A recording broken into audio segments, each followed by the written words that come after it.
Switch. Ready? 1, 2, 3. Very good.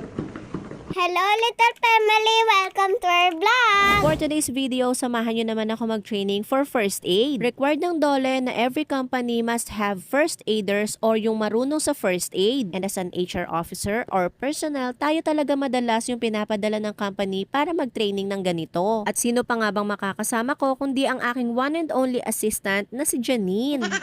Ganyan-ganyan lang po yan pero very dependable yan.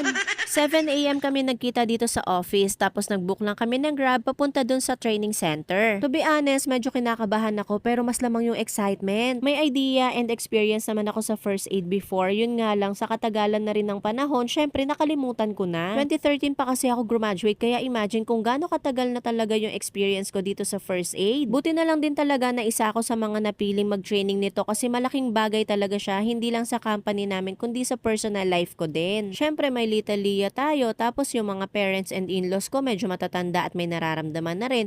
Maganda talaga yung hindi tayo natataranta in case of emergency at alam natin yung gagawin. At bukod doon, sigurado ako magiging masaya tong training na to kasi si Janine ang kasama ko. And touchdown Topas Building in Camias Road, Quezon City. Dito nga pala kami nag-training sa Best Solutions Training and Consultancy or Best Track. Super bait and ang ayos kausap ng training center na to kaya highly recommended ko sila. Ito nga pala yung dalawang makakasama namin sa training and syempre nagpaalam ako kung pwede bang mag-vlog. Hello vlog, say hi to the guys. Ay, hello guys, say hi to the vlog pala.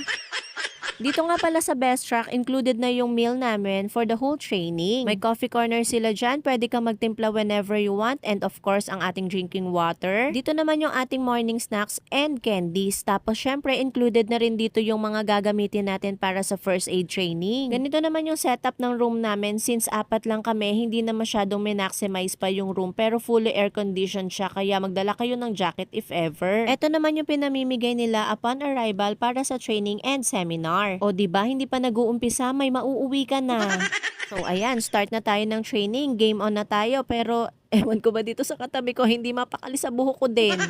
Ang turo po ni Janine ay lagyan daw ng konting buhok dito para daw hindi magmukhang kalbo. Pero parang sabi ko, nagmukha akong lalaking may patilya dito.